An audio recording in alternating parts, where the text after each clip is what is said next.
அதுக்கு பிறகு ஒரு ஆளை பிடிச்சிக்கிட்டாங்க. யாருன்னு உங்களுக்கு தெரியும்.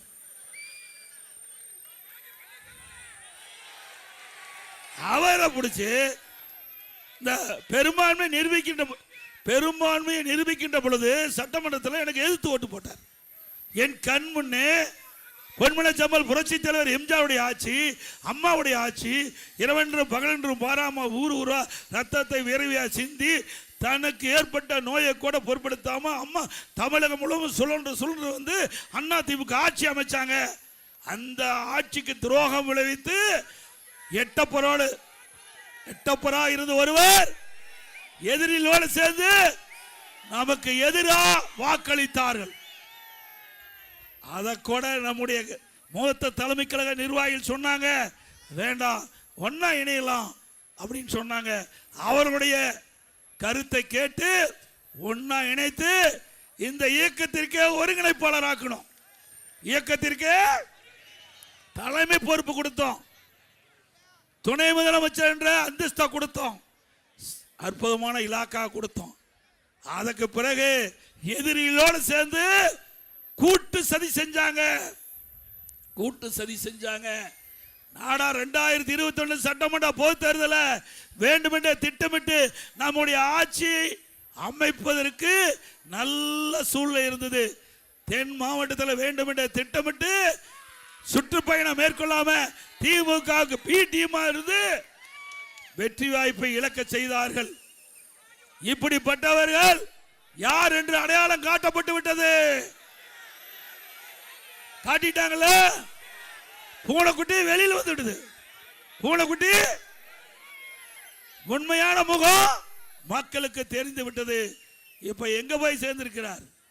கேவலம் இல்ல, ஒரு கட்சிக்கு ஒருங்கிணைப்பாளர் இருந்து தலைமை தாங்கி இந்த கட்சி அனைத்து இந்திய அண்ணா திராவிட முன்னேற்ற கழக தொண்டன் இரவென்றும் பகலென்றும் பாராமல் உழைத்து இவருக்கு அடையாளத்தை கொடுத்து, முதலமைச்சர் என்ற அடையாளத்தை அம்மா கொடுத்து, இங்க இருக்கின்ற தொண்டர்கள் நிர்வாகிகள் அனைவரும் ஒருங்கிணைப்பாளர் அடையாளத்தை கொடுத்த பிறகு இது கூட இவ்வளவு பெரிய பதவி கொடுத்த பிறகு அந்த மனிதனுக்கு ஆசை அடங்கல.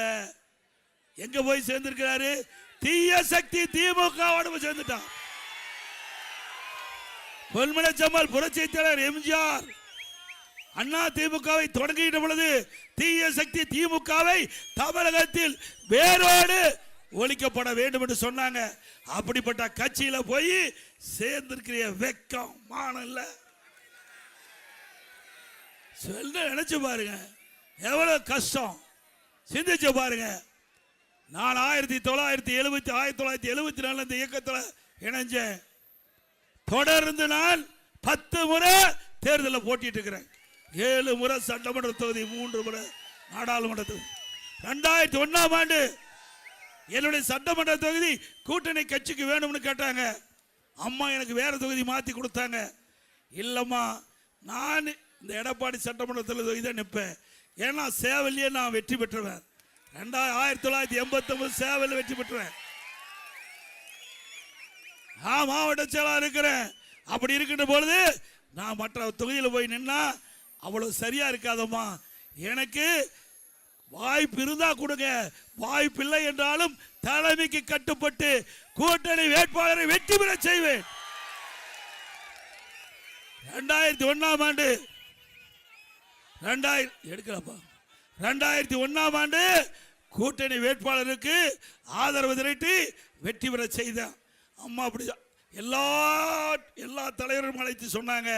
நான் எடப்பாடி பழனிசாமி சொன்னேன், பக்கத்து தொகுதியில் போய் நில்லுங்க, உங்களுக்கு நல்ல வாய்ப்பு கொடுக்குறேன்னாங்க. நான் வாய்ப்புக்காக பார்க்கல, தலைமைக்கு கட்டுப்பட்டவன். பதவிக்காக நாங்கள் வெல்லமா. இந்த கட்சி எப்படி உடம்புல உயிர் இருக்குதோ அதுபோல கட்சியை உயிரா நினைக்கிறவன்.